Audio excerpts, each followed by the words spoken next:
بسم اللہ الرحمن الرحیم۔ السلام علیکم ناظرین، 3-4 چھوٹے چھوٹے موضوع ہیں، میرے خیال میں ان پہ آج تبادلہ کرتے ہیں۔ پہلی بات تو یہ ہے کہ عثمان ڈار صاحب جو کہ کافی دن جو ہے غائب رہے یا ہمارے ملٹری اسٹیبلشمنٹ کے قبضے میں رہے،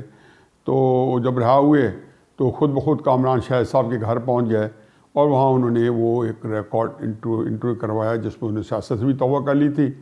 اور پھر تحریک انصاف کے بارے میں بھی ان کے بہت سارے تحفظات انہوں نے بتائے۔ انہی دنوں جب وہ پکڑے گئے تو ان کی والدہ صاحبہ نے بھرپور طریقے سے کہا کہ میں اب الیکشن لڑوں گی۔ ظاہر اچھی بات ہے، ایک افسوس بھی تھا، غصہ بھی تھا، بڑا میرے خیال میں صائب اور صحیح فیصلہ تھا، لیکن انہوں نے اسی دوران میں خواجہ آصف صاحب کو آڑے ہاتھوں لیا اور خواجہ آصف صاحب سے بہت برا بھلا کہا۔ اس کے مقابلے میں خواجہ آصف صاحب کو جب بے شمار چینلز میں بلایا گیا اور وہ چاہتے تھے کہ جی کوئی ایک چسکے والی چٹپٹی باتیں ہو جائیں گی، تو خواجہ آصف صاحب نے بہت بڑے پن کا مظاہرہ کیا۔ انہوں نے کہا جی میں ان کی بہت عزت کرتا ہوں، میری بہن ہے اور میرے ان کے خاندانی تعلقات ہیں اور میں کبھی بھی ان کے سامنے ان کے بارے میں نہ ان کی بات کی کوئی وضاحت کروں گا، نہ جواب دوں گا، نہ ان کی شان میں کوئی گستاخی کروں گا۔ میرا خیال ہے کہ مجھے حقیقت یہ ہے کہ خواجہ آصف صاحب کا یہ جو انداز تھا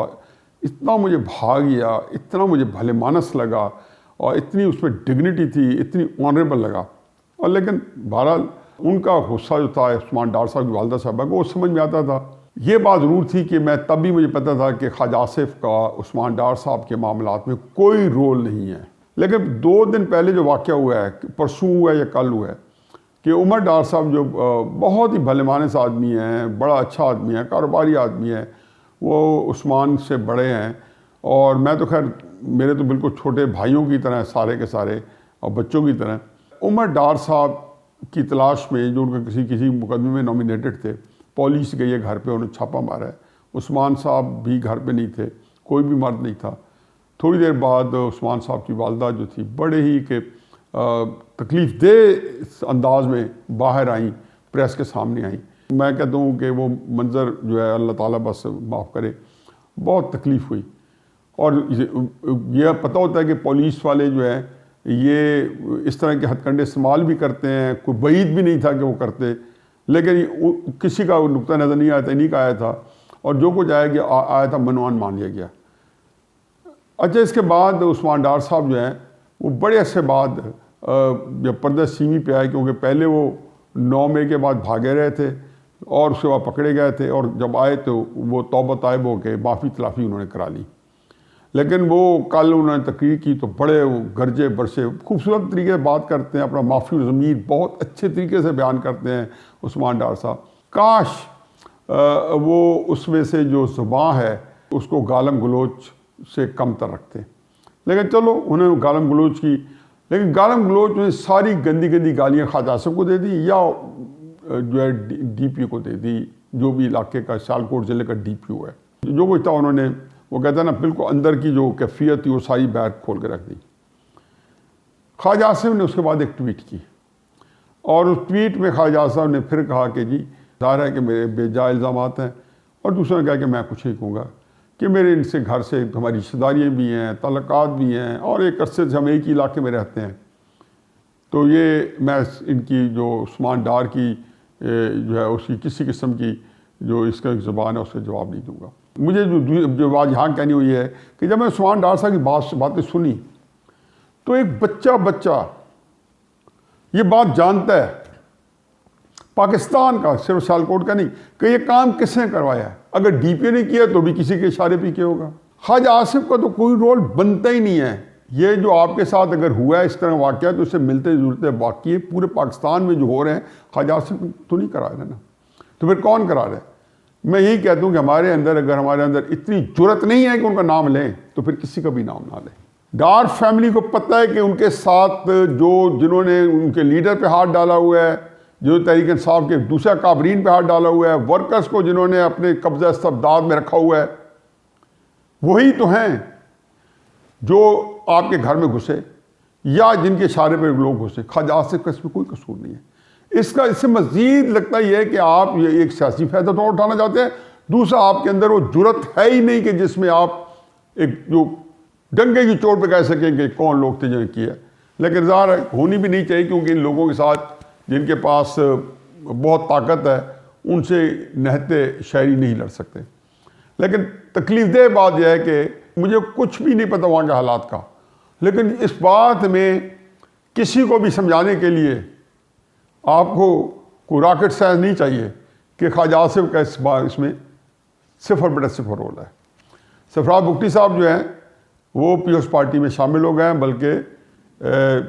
بلاول صاحب اور زرداری صاحب دونوں جو ہیں پچھلے دنوں بلوچستان پہنچے ہوئے تھے اور وہاں پہ پورے اپنے ڈیرے ڈالے ہوئے تھے۔ اب سرفراز بگٹی صاحب کا شامل ہونا جو ہے اور بھی کئی لوگ جو ایک اچھے خاصے نامی گرامی لوگ پیپلز پارٹی شامل ہوئے ہیں،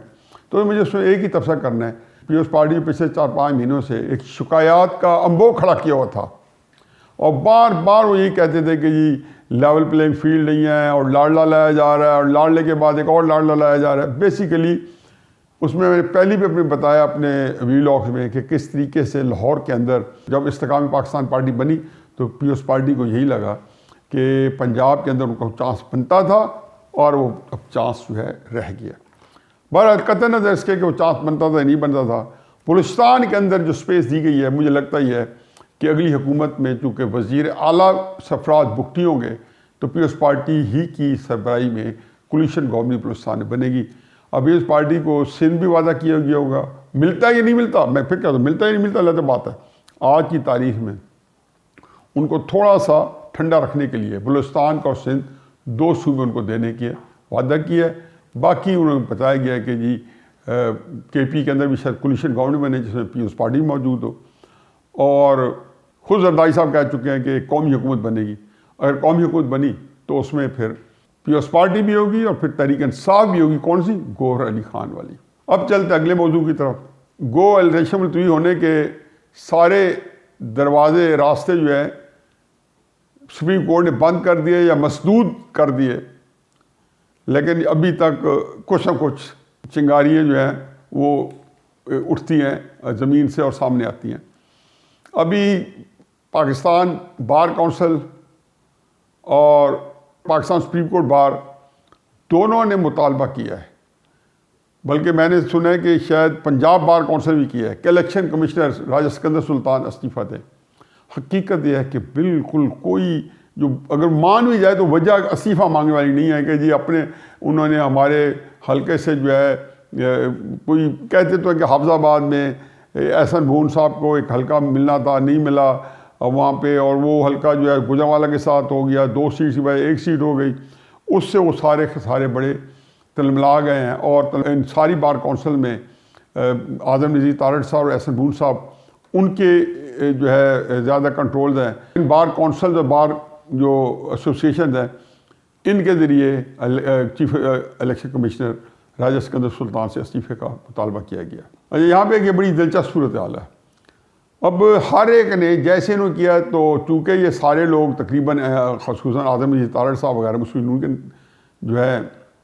حلقہ نیابت میں ہیں، تو پورے پاکستان کے اندر انگلی مسلم نون کی طرف اٹھی کہ وہ الیکشن کو ملتوی کرانا چاہتے ہیں۔ میرا بھی یہ خیال ہے اور میں بھی سمجھتا ہوں کہ اگر ہو سکتا ہے مسلم نون نے بھی حصہ ڈال دیا ہو تو چنانچہ پیپلز پارٹی بھی مطالبہ کر چکی ہے، تحریک انصاف نے بھی ایک پٹیشن دے کے اپنا حصہ ڈالا ہوا ہے، فضل الرحمان صاحب بھی کہہ چکے ہیں، مسلم نون نے بھی پہلے بھی دامے دمے سکھنے کوئی ادھر ادھر ہی تھے انہوں نے بھی ڈال دی ہے۔ تو استعفیٰ دینے کا مطلب یہ ہے کہ اگر فرض کے وہ استعفیٰ دے دیتے ہیں تو پھر الیکشن ملتوی ہو جائیں گے۔ اگر استعفیٰ دیں گے تو اس کا مطلب ہے کہ اسٹیبلشمنٹ جو ہے وہ بھی آن بورڈ ہے، تو گیم وہیں آ رکی، جو اسٹیبلشمنٹ کے ذریعے سے آتے جاتے ہیں یا جو پہلے سے تھے وہ الیکشن ملتوی ہونے کے اوپر ان کی تان ٹوٹ رہی ہے۔ تو میں ابھی بھی مجھے دھڑکا لگا ہوگا کہ الیکشن جو ہے ملتوی ہوں گے، اور جب فرض کے الیکشن ہو جاتے ہیں کیونکہ ظاہر ہے کوئی کہنا کہ جی کوئی ہمارے پاس کوئی حتمی چیز تو ہے نہیں، یہ تو صرف تجزیہ ہی ہو رہا ہے نا کہ لگتا ہی ہے، لیکن فرض محال اگر الیکشن ہو جاتے ہیں تو پھر تحریک انصاف کے لیے صورتحال اور زیادہ مخدوش ہے۔ گوہر علی خان جو ہیں وہ تحریک انصاف کے تاحیات چیئرمین ہی سمجھے، آئے اناؤنس کیا علی ظفر صاحب نے جیل سے ملاقات کے بعد عمران خان صاحب سے کہ وہ 3 حلقوں سے الیکشن لڑ رہے ہیں، لیکن یہ معلوم رہنا چاہیے کہ آج کی تاریخ میں عمران خان صاحب نااہل ہیں۔ اس امید پہ کہ عمران خان صاحب اہل بھی ہوں گے اور پھر وہ الیکشن لڑیں گے. کاغذات نامزدگی جب دیں گے فرض سے پرسوں تک اگر اہل نہیں ہوتے تو پتہ نہیں وہ دے پاتے نہیں دے پاتے, عدالت ان کو اس کی اجازت دے گی نہیں دے گی, یہ بات جو ہے ایک طرف رکھیں. لیکن عمران خان صاحب کے کاغذات نامزدگی ہو بھی جائیں تو مجھے اس میں کوئی دو رائے نہیں ہے کہ عمران خان صاحب تو تحریک انصاف کے ٹکٹ پہ یا تحریک انصاف جو ہے وہ عمران خان صاحب کو نہیں لڑا پائے گی, نہ عمران خان صاحب الیکشن لڑ پائیں گے. اچھا ایک اور بات جو ہے بڑی امپورٹنٹ ہے وہ یہ کہ کئی جگہوں پہ انہوں نے تحریک انصاف کے لوگوں کو الیکشن لڑنے نہیں دینا. یہ خالد جی کا کام نہیں ہے کہ پہلے ایک ایسا امیدوار آئے جس کو دل گردہ چاہیے کہ وہ تحریک انصاف کے لیے یہ شہادت گیا الفت میں قدم رکھنا. آپ کو جو تجویز کنندہ ہے اور جو سیکنڈر ہے جو اس کو بات سیکنڈ کرنے والا ہے وہ بھی نہیں ملنے,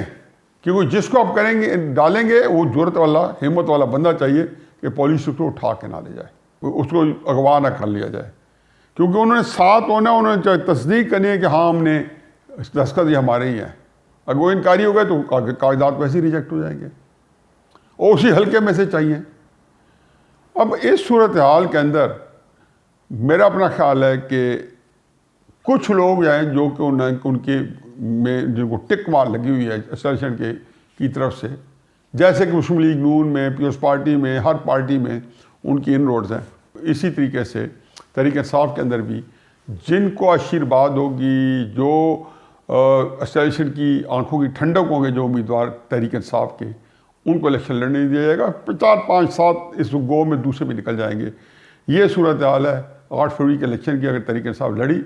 اور چانسز یہ ہیں کہ الیکشن نہیں ہوں گے, لیکن اگر اب الیکشن نہ ہوئے تو پھر یہی ہوگا کہ اس کا بدل پھر نو الیکشن نہیں ہے, اس کا بدل پھر ایمرجنسی ہے یا ماشاء اللہ خیر کرے اور پاکستان کو اپنی حفاظت میں رکھے. فما علینا الا البلاغ.